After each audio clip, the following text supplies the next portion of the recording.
ួស្តីអស់លោកស្រីនាងកញ្ញានិងប្រិយមិត្តជាទីមេត្រី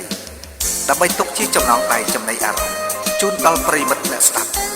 ផលិតកម្មខ្មែរក្រោមសូមជូនខាសចម្រៀងពន្លឺខ្មែរក្រោមលេខ5លើកនេះអ្នករៀបរៀងប្រចាំផលិតកម្មខ្មែរក្រោមយើងខ្ញុំបានខិតខំសម្រិតសម្រាំងជ្រើសរើសនៅទំនុកភ្លេងនិងទំនុកច្រៀងដ៏ពីរោះរំលេចដល់ពាក្យពេចន៍អត្ថាធិប្បាយយកមកបកស្រាយជូនប្រិយមិត្តស្ដាប់កំសាន្តតាមរលកសំឡេងតារាចម្រៀងវ័យក្មេងកំពុងពេញនិយមមិនឲ្យខុសបំណងឡើយ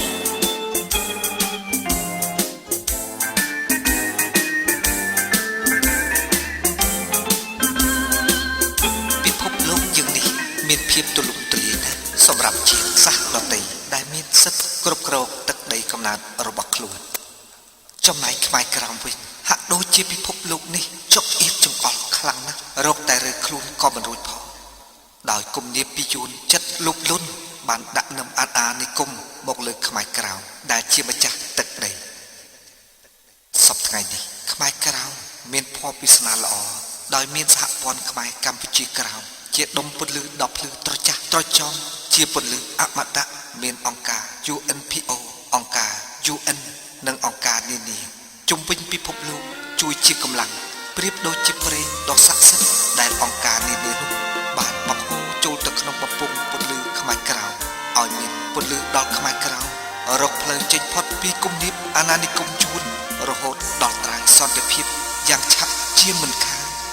ចម្រៀងរៀបរាប់តបជាប់សាវតា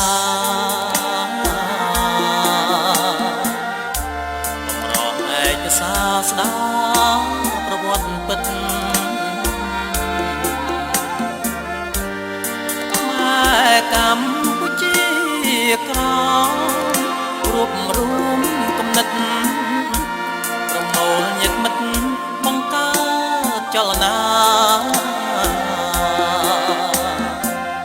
សមាគមសភាមកជាសហព័ន្ធខ្មែរកម្ពុជាក្រមស្រោច្បាប់មាត្រាតាំងពីមទាសិទ្ធិជូនជាតិខេមរាសម្រាប់វាសនាខ្លួនដោយខ្លួនឯង15កក្កដាឆ្នាំ2001អិនពោលើស្ទួយប្រំជួយខ្លាំងខ្នាញខ្មែរក្រមគ្រប់គ្នាត្រេកអរប្រៃលែងគ្មានពាក្យណាថ្លែងប្រៀបទឹមបានឡើយជោគជ័យទួនយួនស្មានមិនដល់ឆ្នេរឆាខ្វាយខ្វល់ក្តៅបក់មិនឡើយ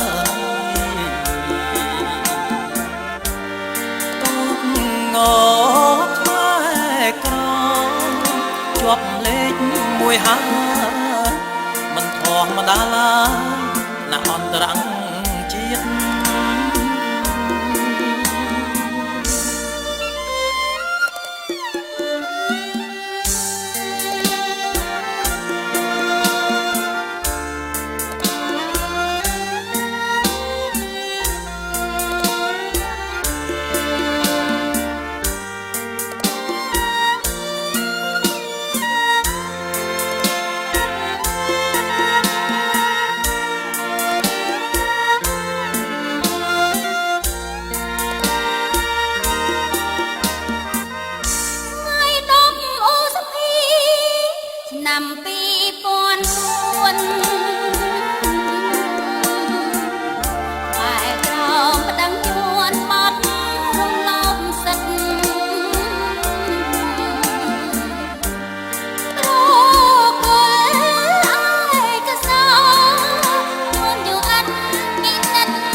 មិនថាជនជាតិណា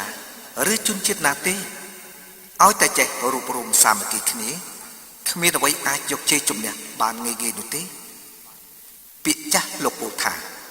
ចង្កឹះមួយគេអាចកាច់បាក់តែបើចង្កឹះមួយបាច់វិញมันអាចកាច់បំបាក់បានដោយងាយៗឡើយមកទល់ពេលនេះអង្គការសហព័ន្ធខ្មែរកម្ពុជាក្រោមបានខិតខំប្រមូលឯកសារដើម្បីប្តឹងទៅគ្រប់អង្គការអន្តរជាតិឲ្យជួយរកយុត្តិធម៌ឲ្យជនជាតិខ្មែរក្រោមដែលកំពុងរស់នៅក្រោមគំនាបអយុត្តិធម៌របស់ចៅយួនឈ្លានពានប្លន់ដីកម្ពុជាក្រោមថ្ងៃរះព្រៀង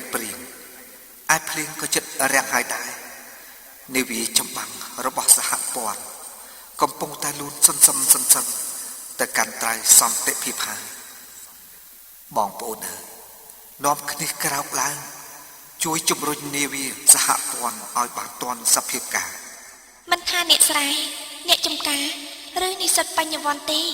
ឲ្យតែមានចិត្តស្មោះហើយជាខ្មែរសហព័ន្ធស្វាគមន៍ជាឥតប្រកែកឡើយសហព័ន្ធខ្មែរកម្ពុជាក្រោមពិភពលោកជាយូកម្លាំងសាមគ្គីជាយូខ្មែរក្រោម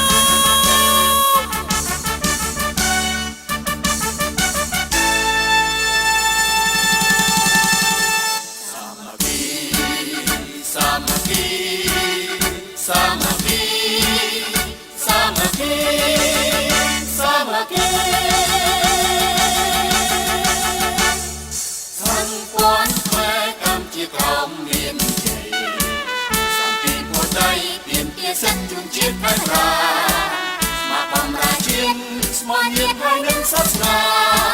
គ្រប់គ្នាបញ្ញាការពារបូរណភាពទឹកដីដឹងគ្រប់ទិសទីយកច្បាប់តតាំងសក្តិថាព្រៃបាត់ទៅពួតទៅកាន់មហាវិថីក្រំលើកណ្ដាលរួមគ្នារំដោះទឹកដីសាងជីវិតថ្មីលើដីដំណើរគេដ៏តសាមគ្គីសាមគ្គីសាមគ្គីសាមគ្គី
ពិភពលោកអើយជួយស្ដាប់ផងចុះខ្មែរក្រោមរាប់លានកំពុងរងទុក្ខវេទនា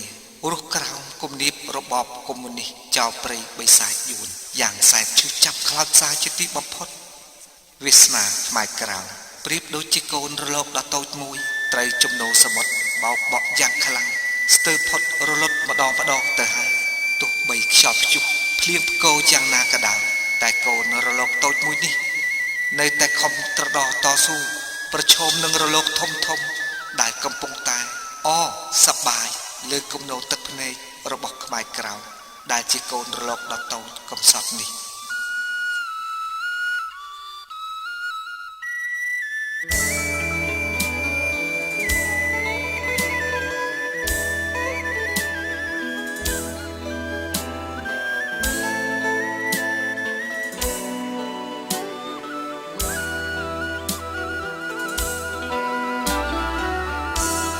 ម៉ែក្រមរំលៀនរងទុកវេទនាដូចកូនកំព្រីរងាដួងចិត្តណាប្រត់ឪពុកម្ដាយឃ្លាតឆ្ងាយញាតិមិត្តណា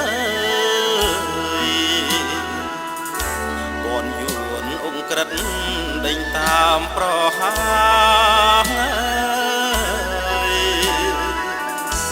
ខ្មែរក្រមឈឺចាប់រស់ស្លាប់គ្មានន័យបាត់សិទ្ធសេរីលើដីដូនតារៀងរាល់យប់ថ្ងៃស្រក់ទឹកនេត្រារស់គ្មានមេបាខ្លោចផ្សាពេលក្រៃ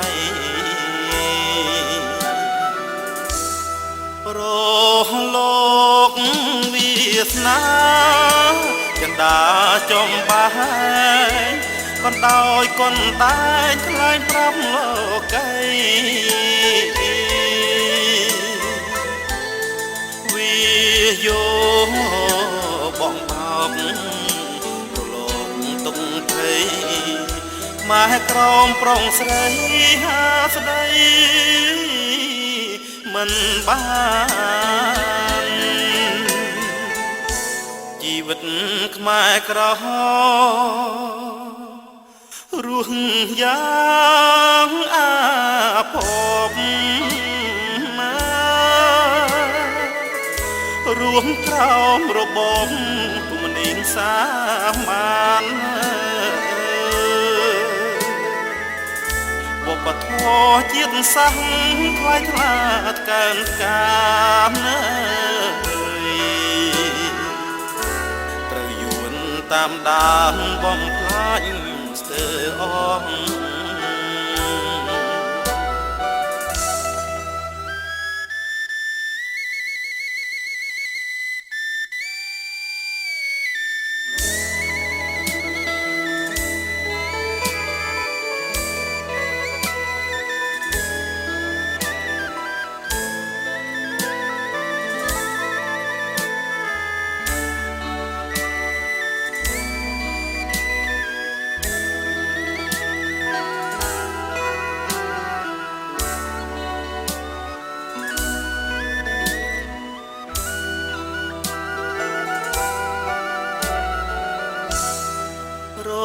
់លោកវាសនាចន្ទាចំបាយកនដោយកនដាយថ្លៃប្រាប់លោកីវាយោបងបោកប្រឡងទុកភ័យខ្មែរក្រមប្រុងស្រីហាស្ដីមិនបានជីវិតខ្មែរក្រហមរស់យ៉ាងអាភពរស់ក្រោមរបបគុំនាងសាមានវប្បធម៌ជាតិសាសន៍ថ្លៃថ្លាកើនកាន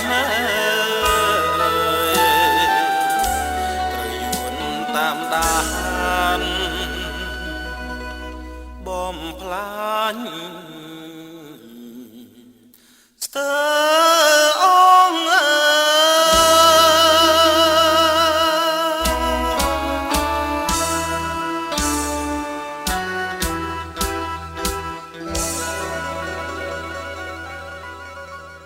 តាមស្ថានភាពនយោបាយពិភពលោកអង្គការសហព័ន្ធខ្មែរកម្ពុជាក្រោមពិភពលោកសូមអំពាវនាវដល់បងប្អូនរួមជាតិទាំងអស់ដែលកំពុងរស់នៅក្រៅប្រទេសទាំងបព្វជិតទាំងក្រហមសូមខិតខំព្យាយាមសិក្សាស្វែងយល់ពីរបៀបប្រើប្រាស់ឧបករណ៍កុំព្យូទ័រដើម្បីជាការងាយស្រួលក្នុងការទំនាក់ទំនងគ្នានិងសម្រាប់បម្រើផលប្រយោជន៍សង្គមជាតិចំណែកឯព្រះសង្ឃនិងបងប្អូនរួមជាតិនៅក្នុងស្រុកវិញត្រូវព្យាយាមអត់ធ្មត់ប្រុងប្រយ័ត្នកុំជឿពាក្យឃោសនាសត្រូវយន្តឲ្យសោះសហព័ន្ធខ្មែរក្រោមសន្យាថានឹងខិតខំរកគ្រប់មធ្យោបាយដើម្បីប្តឹងទាមទារសិទ្ធិសេរីភាពប្រកេននិងជូនប្រតិជនគុណនិងបងប្អូនជនរួមជាតិយើងខ្ញុំនឹងធ្វើសង្គ្រាមអហិង្សាដោយយកស្លាបបកាធ្វើជាអាវុធប្រយុទ្ធនឹងសត្រូវដូច្នេះសូមប្រតិជនគុណនិងបងប្អូនរួមជាតិជ្រាបជាដំណឹងសហព័ន្ធតស៊ូសន្តិវិធីបាក់ជាគំពីដឹកនាំផ្លូវចូលស្លាប់បកាបាញ់ចាប់សត្វត្រូវបំបត្តិមកសើខ្មែរក្រោមមុនទុកអ៊ីមែលឯងសាបញ្ជូនសំបុត្ររហ័សបំផុតទាន់សុភាពការដាក់ឡើងតាមច្បាប់អន្តររដ្ឋលើកស្ទួយប្រជាទាមទារយុត្តិធម៌ទីក្រុងឡាអេញៀវយកសើណែវពន្លកអូកែវខ្មែរក្រោមរស់ហើយថាពណ៌នំមុខខ្មែរពុំប្រងើយថាពណ៌នំមុខខ្មែរពុំប្រងើយតាមគេរំដងហើយក៏សាងមង្គលខ្មែរក្រោមក្នុងស្រុកសូមអត់ធ្មត់តស៊ូគំនិតសតិបញ្ញាទាមទារសិទ្ធិទាំងដីយល់សាឯខ្មែរដូនតាយួនថ្លង់ក៏ច្បាប់សតវត្ស21សិទ្ធិមនុស្សជាធំសង្គមសំងំឲ្យយួនជីងជន់ទាមទារសិទ្ធិខ្លួនក្រោកឡើងបន់តនអង្គការថាពន្ធការពារបងប្អូន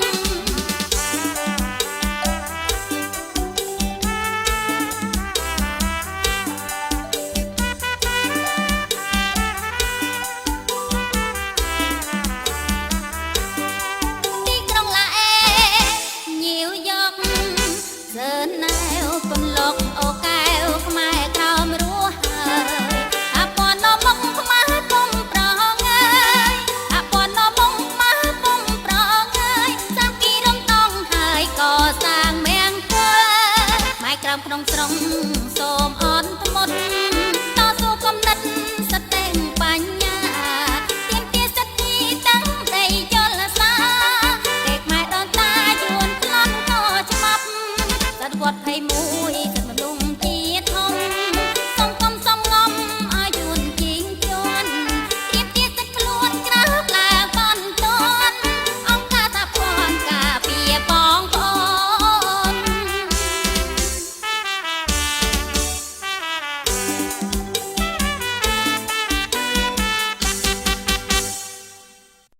កម្ពុជាក្រោមជាដែនដីកំណើតខ្ញុំតែគួរឲ្យសោកស្ដាយខ្លាំងណាស់ព្រោះចៅយួនឈ្លានពានប្លន់យកអស់ទៅហើយដែនដីកម្ពុជាក្រោមជាដែនដីមួយដែលប្រកបទៅដោយជីជាតិល្អក្នុងទឹកសម្បូរទៅដោយមច្ឆាគ្រប់ប្រភេទលើដីសម្បូរទៅដោយភោគផលដំណាំដាំដុះចម្រុះផលផ្លែឈើគ្រប់មុខគ្រប់រដូវសត្វស្លាបសត្វព្រៃគ្រប់ប្រភេទឥឡូវនេះខ្លាចទៅជាគ្មានន័យអ្វីសោះព្រោះមិនមែនជាកម្មសិទ្ធិរបស់ខ្មែរក្រោមតទៅទៀតទេ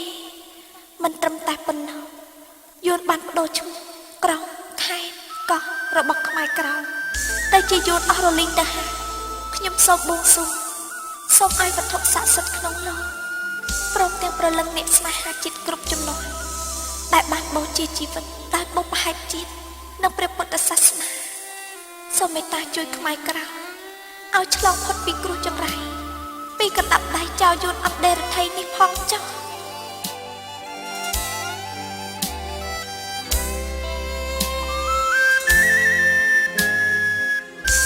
ដីកម្ពុជាក្រោមដែនកំណើតខ្ញុំនឹកឡើងខ្ញុំយំស្ដាយទឹកដីអាយួនចោកបត់អន់ដេរថៃវាភ្លន់ទឹកដីខ្មែរជាង20ខែខែតូចខែធំនឹងភូមិឃុំយួនបានបដូរឈ្មោះជាភាសាវីធ្វើឲ្យខ្មែរក្រមជឿចាប់គ្រប់គ្នាឲ្យខ្មែរវេទនីក្រមចងកោមយួន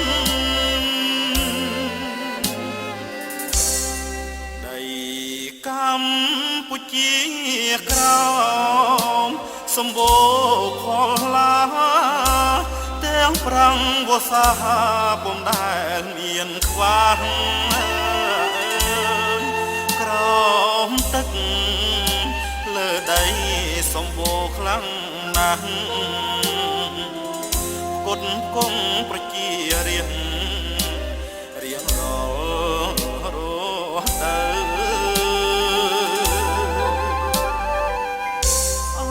កម្ពុជាក្រោមអ្នកឈរនឹងអំពីលព្រោះលឹងជន់ស្នេហាជាតិសូមឲ្យខ្មែរក្រមជួបជុំហើយញាតតទៅមុខទៀតជាតិបានសុខសាន្ត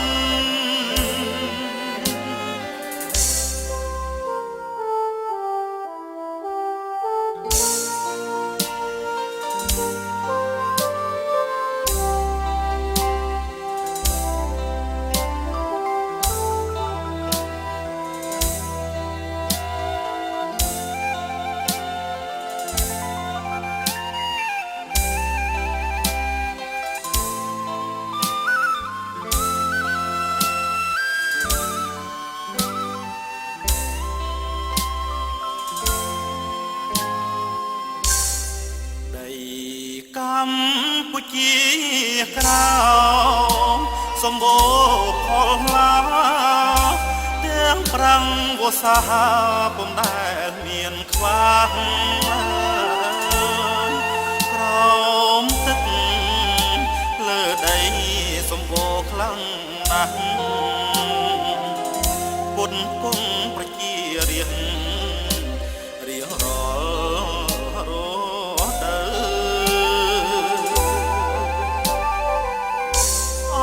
កម្ពុជាក្រោមអ្នកឈរនឹងអំពីលព្រោះលឹងជន់ស្នេហាជាតិសូមឲ្យខ្មែរក្រមជួបជុំហើយញាតតទៅមុខទៀតជាតិបានសុខសាន្ត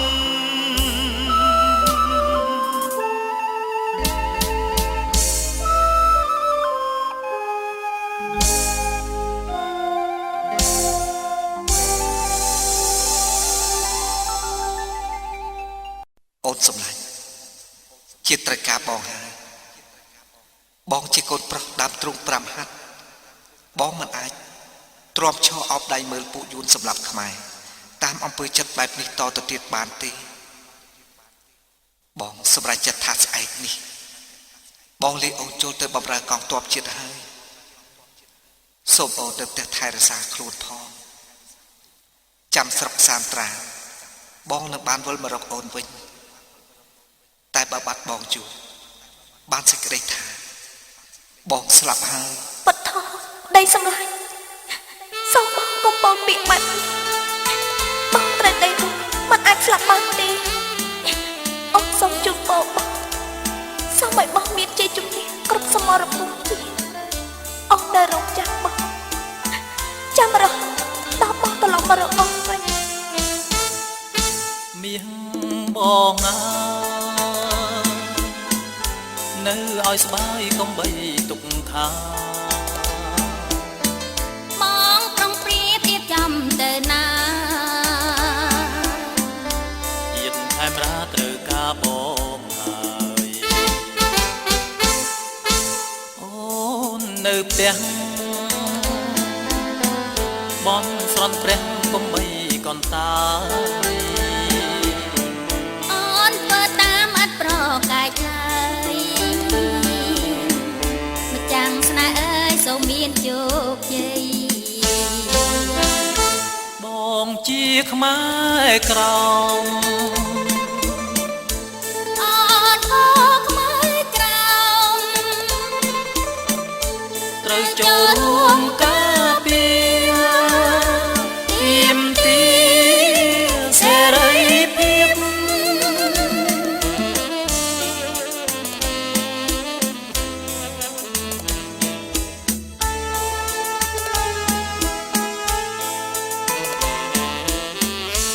បើសិនបាត់បងយូរ អូនត្រូវតែតស៊ូជាគំរូទៅទៀតតតែខ្មែរបានជោគជ័យ មីបងអើយបងសប្បាយក្នុងចិត្តខ្លាំងណាស់ គេឈ្មោះយើងនឹងបានត្រចាំដូចច័ន្ទរាំងថ្ងៃពេញបរមី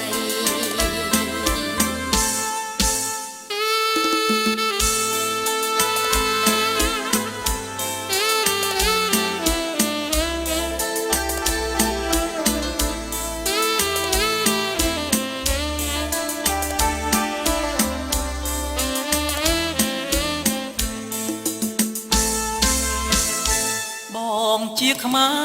រក្រម អូនខកខ្មែរក្រោម ត្រូវចូលរួមការពារទាមទារសេរីភាព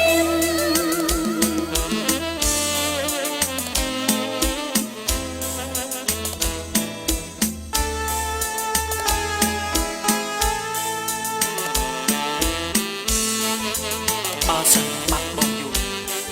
អូនត្រូវតែតស៊ូជាគំរូទៅទៀតតតែខ្មែរបានជោគជ័យ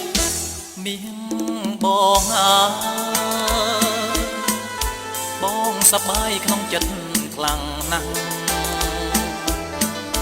គេឈ្មោះយើងមិនបានត្រចាំដូចច័ន្ទរាថ្ងៃពេញបរមីដូចច័ន្ទរាថ្ងៃពេញបរមីដូចច័ន្ទរាថ្ងៃពេញបរមី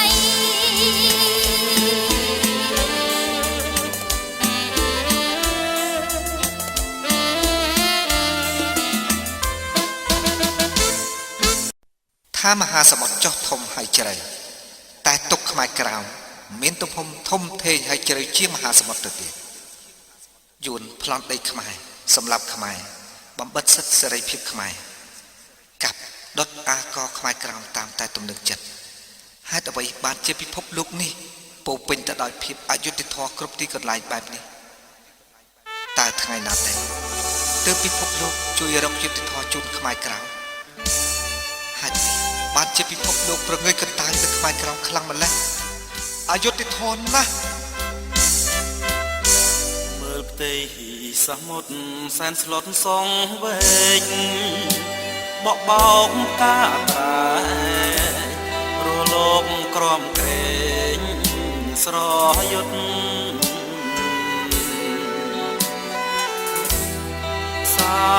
មុតល្វឹងល្វើយមើលសែនរន្ធត់អមហាសមុទ្រកម្ពុជាក្រហមមើលផ្ទៃសមុទ្ររលកក្រមជីវិតខ្មែរក្រមរស់ក្នុងភក់ជ្រំទីរុន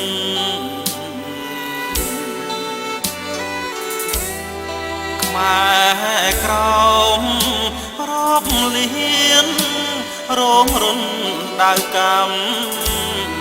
អរាក្តៅងំគ្រប់ដំណយាតមិញជន់ពន្លិចវប្បធ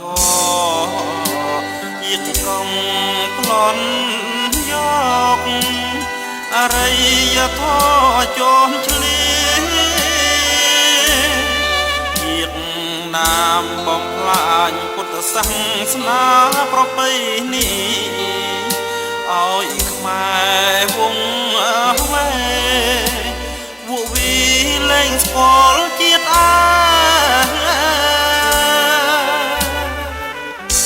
ឲ្យជាតិខ្មែរក្រហមរស់ក្នុងទ្រង់ខ្លាយួនស្យាខំហែកខេមរាខ្ទេចខ្ទី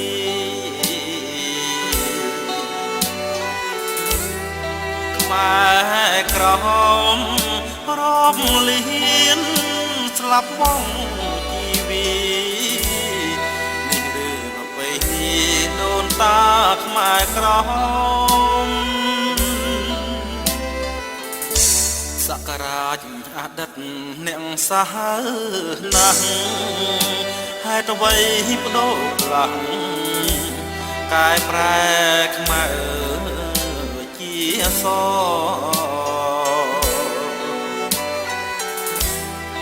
អូនខ្មែរដងហើយស្រ័យក្រកមុខសធឯណាផ្លូវល្អយុត្តិធម៌ក្នុងលោក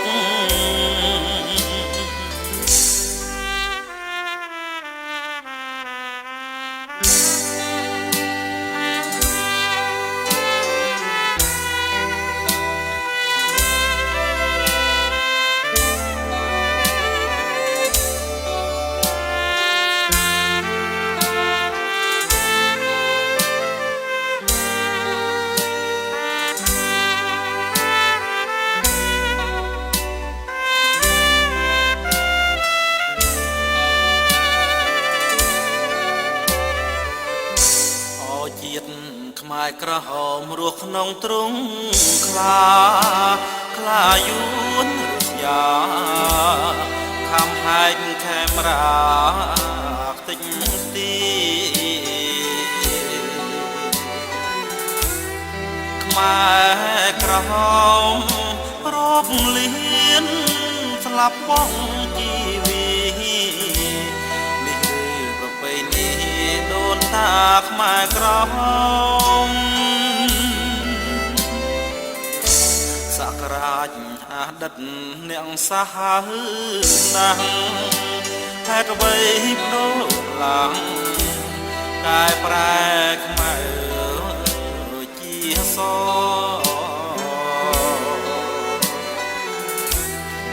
កូនខ្មែរដងហើយស្រ័យក្រកមនុស្សធម៌ឯណាផ្លូវល្អយុត្តិធម៌ក្នុងលោក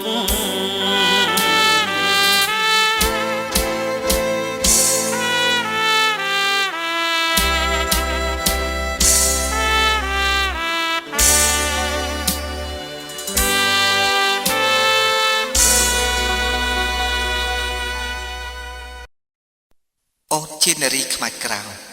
ឯបងជាយុវជនដែនដីកណ្ដាលមិននឹកស្មានសោះថាកម្ពុជាក្រៅមានបុប្ផាស្រស់ស្អាតលាក់ខ្លួនពួនក្នុងស្រទាប់ធម្មជាតិដ៏ស្ងប់ស្ងាត់បែបនេះសោះដំបូងបងស្មានថាកម្ពុជាក្រៅមានតែប្រជាជនជួនរស់នៅទេមិននឹកស្មានថាមានខ្មែរក្រៅ រាប់លានអ្នករស់នៅសោះបើអូនមិនយល់ទាស់ទេតើអូនអាចរៀបរាប់ប្រវត្តិសង្ខេបខេត្តខ្មែរនៅកម្ពុជាក្រោមតើមានប៉ុន្មានហើយឈ្មោះអ្វីខ្លះសូមអូនរៀបរាប់ឈ្មោះខេត្តខ្មែរប្រែជាជូនឲ្យបងស្ដាប់ផងបានទេគួរឲ្យសោកស្ដាយណាស់ដែលខ្មែរក្រោមរាប់លាននេះរងទុក្ខក្រោមសម្ពាធរាប់សតវត្សទៅហើយគ្មានជាតិសាសន៍ណាដឹងលឺទាល់តែសោះសូម្បីតែខ្មែរដូចគ្នាតែមិនអីទេអូននឹងរៀបរាប់ឈ្មោះខេត្តក្រុងនិងកោះទាំង24ដែលចៅយួនបានប្លន់យកជម្រាបបងឲ្យអស់សង្ស័យដើម្បីទុកជាចំណងដៃប្រវត្តិសាស្ត្រជូនបងក្នុងពេលនេះតែម្ដងចា៎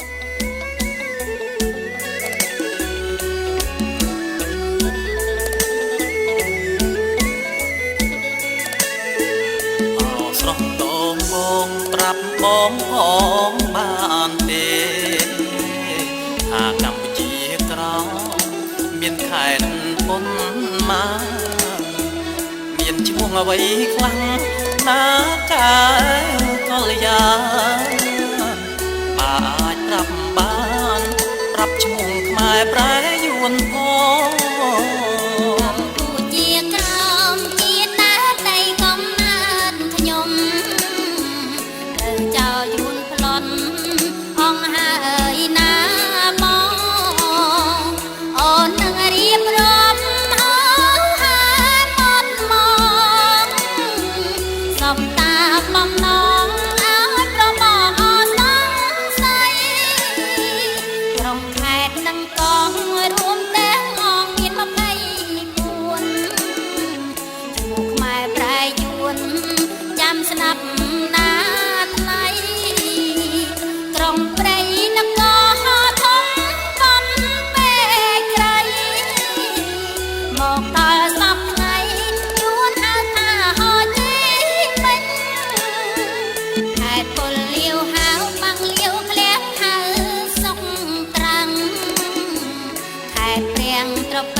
ប្លន់យកដីស្រែកំពង់ឫស្សីយួនហៅបែនត្រាឡងហៅឈ្មោះខ្មែរយួនបែនទៅជាយិនឡងខេត្តព្រែកឫស្សីយួនហៅថាកឹងធើមេសមមីថរងកំរៃហៅថាដីនេះ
ប់ឈ្មោះទាំង24ជឿចឹងចោលយូរឆ្លៀនពៀនធនដីអរគុណអូនណាស់ណាកែពីស្អីបងចាំលងស្អីចំណងតៃប្រទេសសាំង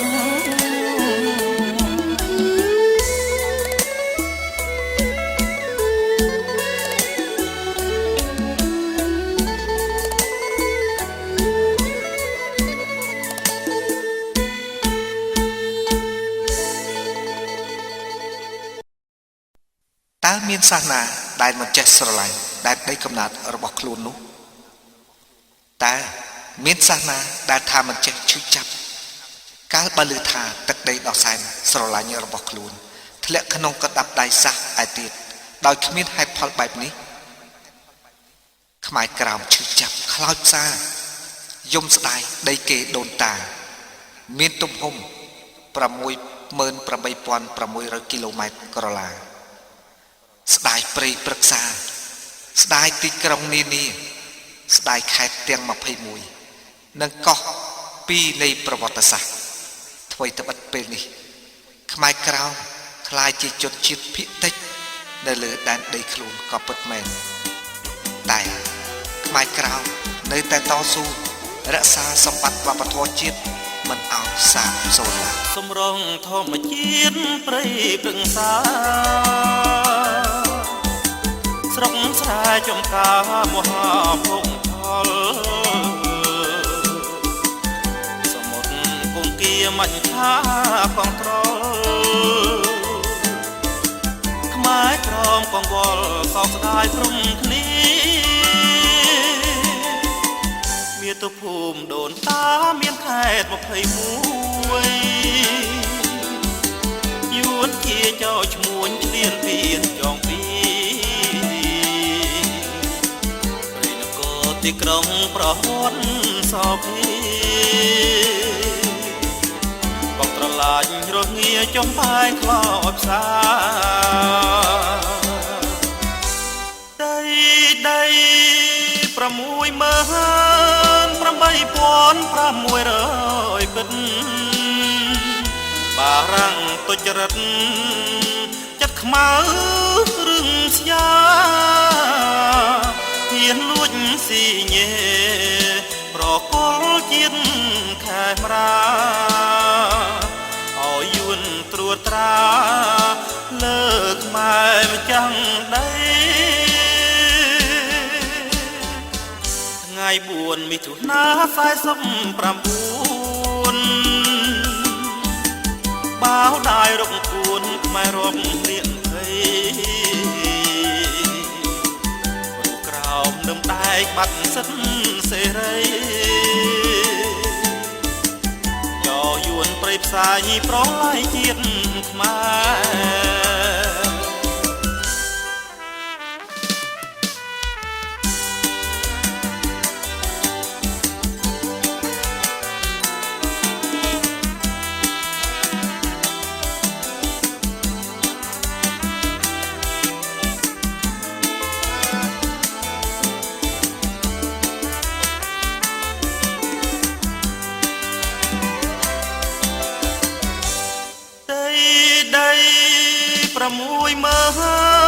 68600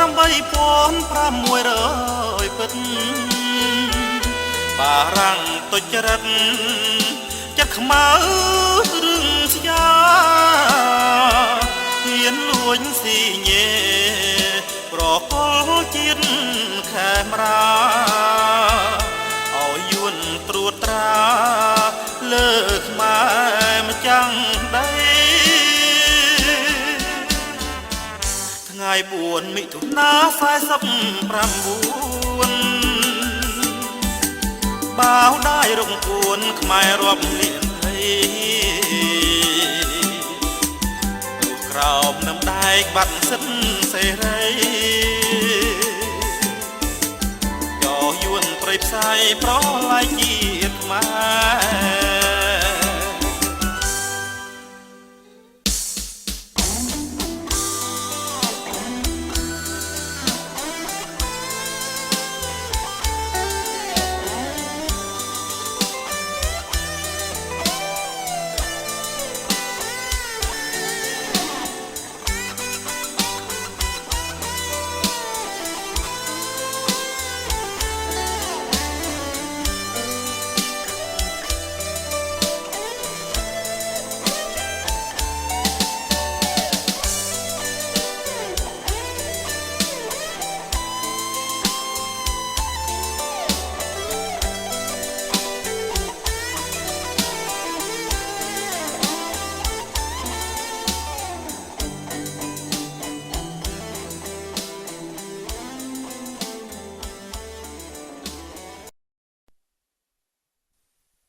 ខ្មែរកម្ពុជាក្រៅគឺជាកម្មសិទ្ធិរបស់ជនជាតិខ្មែរក្រៅតែមួយគត់សាសដតីគ្មានសិទ្ធិយកទៅកែច្នៃជួញដូរបំបែកទៅសាសនាតាមតែអំពើចិត្តនោះទេគ្រួសារមានវិន័យនគរមានច្បាប់យោងតាមព្រឹត្តិការណ៍ថ្ងៃទី26មិថុនាឆ្នាំ1945ពិភពលោកបានស្រស់ស្រួលមូលមតិគ្នាជាឯកច្ឆន្ទដើម្បីបង្កើតច្បាប់អង្គការសហប្រជាជាតិនិងច្បាប់អង្គការសិទ្ធិមនុស្សហើយច្បាប់ចាប់ផ្ដើមប្រកាសអនុវត្តជាផ្លូវការនៅថ្ងៃទី24ខែតុលាឆ្នាំ1945សំអាងទៅលើចំណាយច្បាប់ទាំងពីរខាងលើនេះខ្មែរក្រៅសូមប្តឹងបារាំងសេះពីបទយកទ្រព្យសម្បត្តិខ្មែរក្រៅទៅឲ្យយួនបោកដាយដោយគ្មានការអនុញ្ញាតពីម្ចាស់ដើមបទដឹងមួយទៀតខ្មែរក្រៅសូមប្តឹងយួនពីបទរំលោភសិទ្ធិខ្មែរក្រៅតែសម្បត្តិជាតិប្រាប់ញាតឲ្យដឹងគុំនំខ្លាយជាកំហឹងធំជាតិក៏ចាញ់ខឹងដែរគុំនាំបើខ្ញុំត្រូវចោលយួនផ្លាន់ដីស្រែពិភពលោកយកយ៉ាងណាដែរបារាំងយកនៃខ្មែរឲ្យយួនបើណា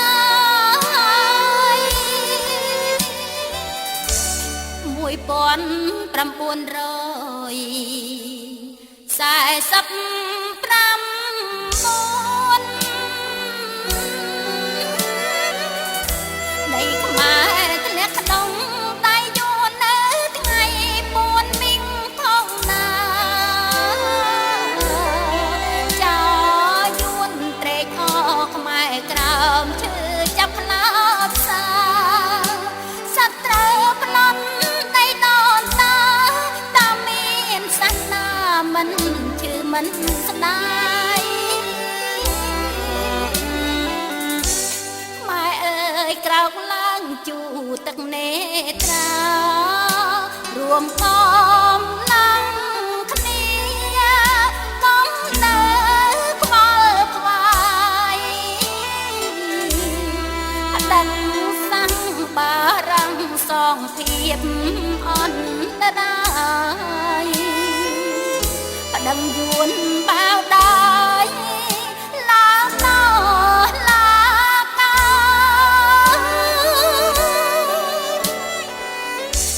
តែមានវិន័យនគរមានច្បាប់ប្តឹងយួនពីបទសម្លាប់ខុសច្បាប់អមនុស្សធម៌បារាំងក្លើមធំយកដីខ្មែរមួយនគរតើលងជួយដល់ផ្លាស់ប្ដូរតាមចិត្តของច្បាប់មានត្រា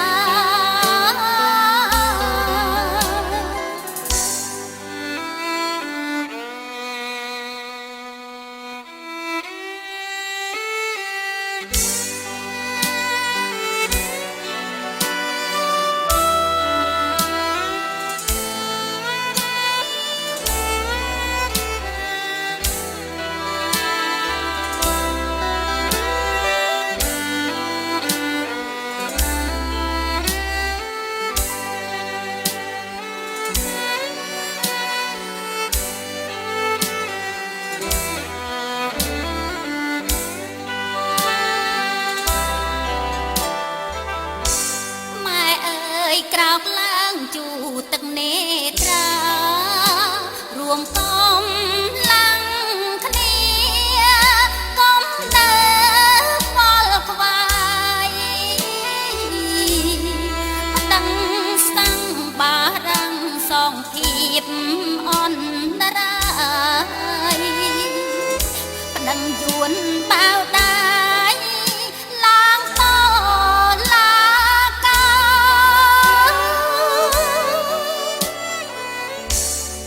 មាន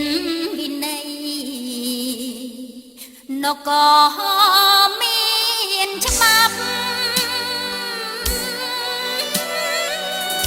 ប្តឹងយួនពី បាត់សំឡាប់ខុសច្បាប់អាមនុស្សសធរបារាំងឡើង យកដីខ្មែរមួយណកដើរលងជួញដោផ្លាស់ប្ដូរតាមចិត្តของច្បាប់មេត្រា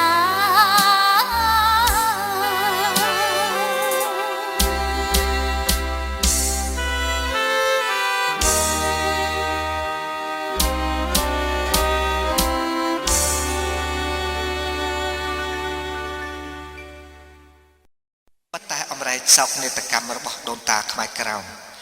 បានកប់បាត់នៅក្នុងបាតជម្រៅអតីតកាលអស់រាប់សតវត្សទៅហើយក៏ដោយក៏គ្មានរនាំងច្បាប់ណាមួយអាចខាំងឬហាមឃាត់កូនចៅខ្មែរក្រោមចំនួនក្រោយមិនឲ្យដឹងជនល្មើសចោលព្រៃបិសាចយូរឆ្លៀនពៀនប្លន់ទឹកដីនិងជិះជាំរំលោភសិទ្ធិបងប្អូនរួមជាតិខ្មែរក្រោមបានឡើយយុវជនខ្មែរក្រោមឆ្នាំ2005មិនបងអង្គចាំខាតពេលវេលា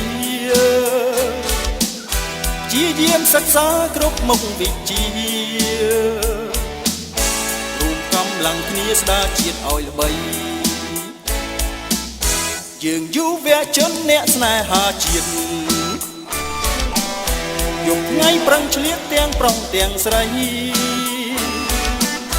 យើងរួមសាមគ្គីបណ្ដុះស្មារតីបញ្ចេញស្នាដៃសម័យស្វ័យប្រវត្តិ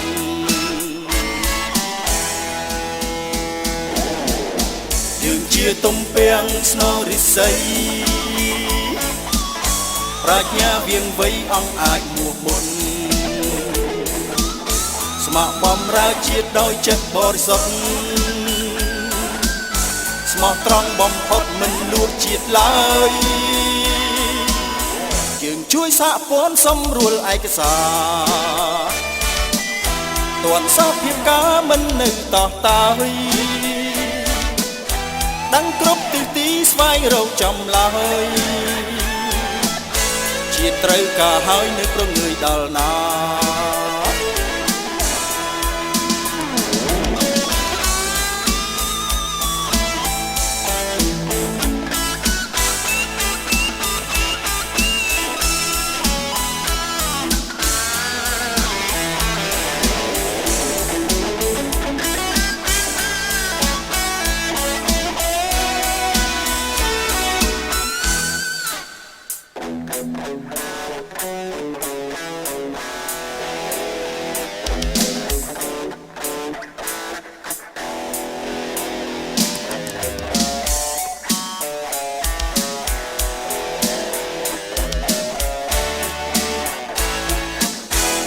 ជនខ្មែរក្រោមឆ្នាំ2005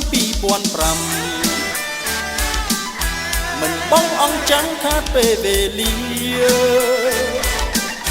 ជាយាមសិក្សាគ្រប់មុខវិជ្ជារួមកម្លាំងគ្នាស្ដារជាតិឲ្យល្បីយើងយុវជនអ្នកស្នេហាជាតិ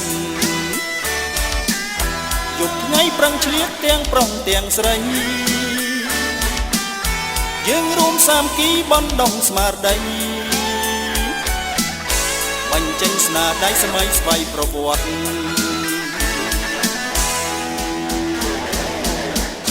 យើងជាទំពាំងស្នូរិស័យប្រាជ្ញាវៀងវៃអង្គអាចមួកមុន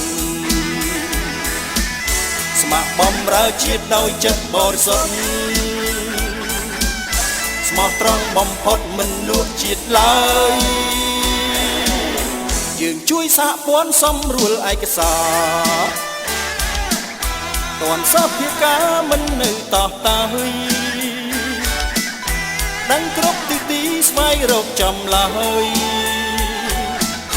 ជាតិត្រូវការហើយនៅព្រងើយដល់ណា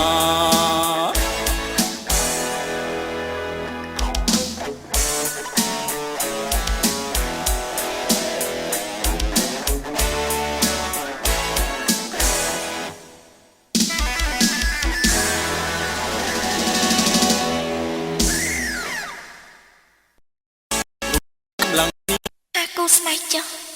គេស្រឡាញ់គ្នាបដូរដាច់រហូតដល់គ្មានអ្វីអាចហាមឃាត់ចិត្តគេបាន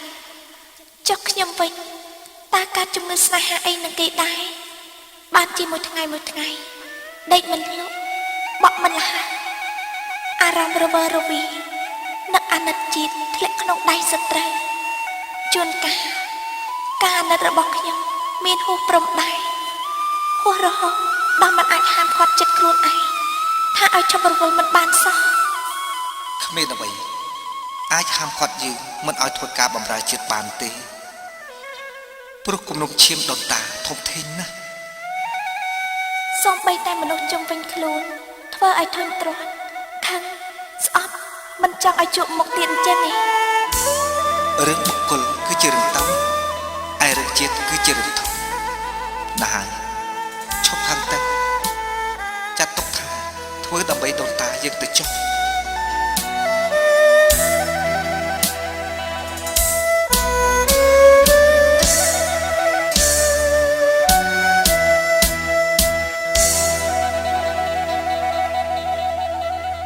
រាំងមៀងសាវតាចំណារឿងពិតទោះបីខ្ញុំមិនចំចិត្តមួយហាមចិត្តមិនឲ្យខ្វាយខ្វល់កាន់តែបំភ្លេចចិត្តខ្ញុំរត់តែនឹកដល់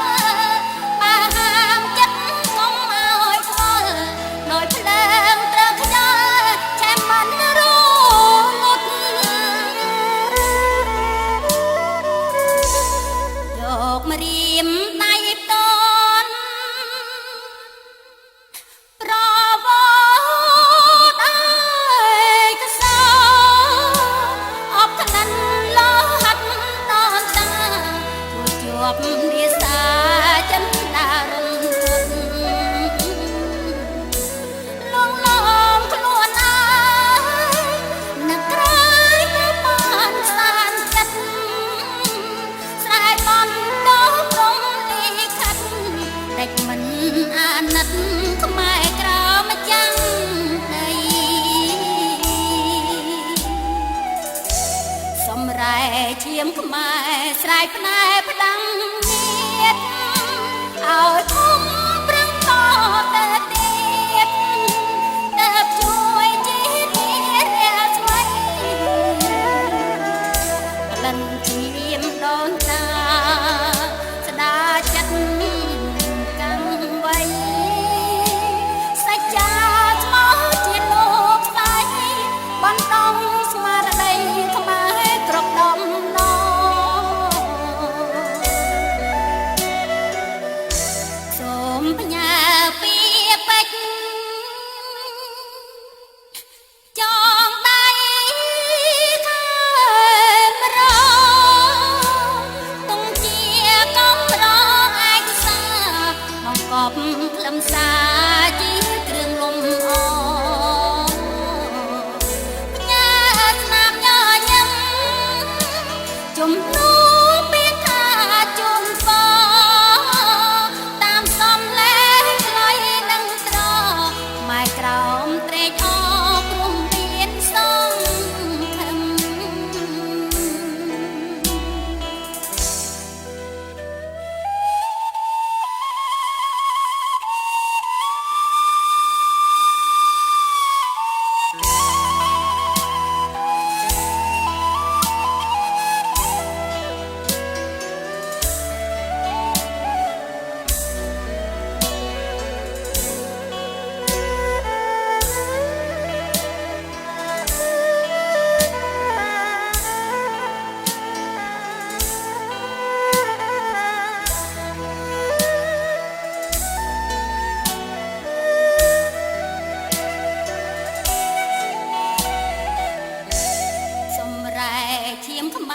ស្រែកផ្ដែផ្ដាំទៀតឲ្យឃុំប្រឹងតទៅទៀតតើជួយជាតិមានរាំងស្មីក្លិនឈាមដូនតា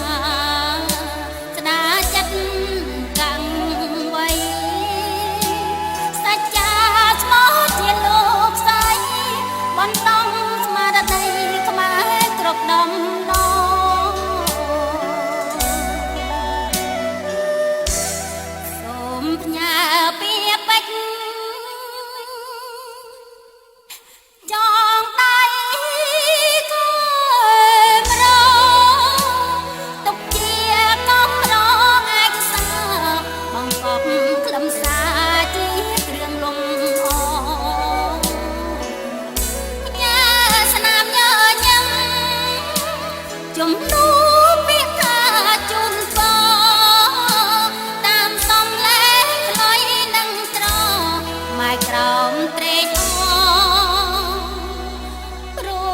មានសងខាង ផលិតកម្មខ្មែរក្រោមយុគខ្ញុំសូមថ្លែងអំណរគុណយ៉ាងជ្រាលជ្រៅជាទីបំផុតចំពោះសំណាក់អស់លោកស្រីនាងកញ្ញានិងប្រិយមិត្តគ្រប់មជ្ឈដ្ឋានដែលបានផ្ដល់កិត្តិយសលើកដំកើងវប្បធម៌ជាតិជួយគ្រប់គ្រងផលិតកម្មខ្មែរក្រោមយុគខ្ញុំជារៀងរហូតមក យើងខ្ញុំសូមគោរពលានិងជូនពរ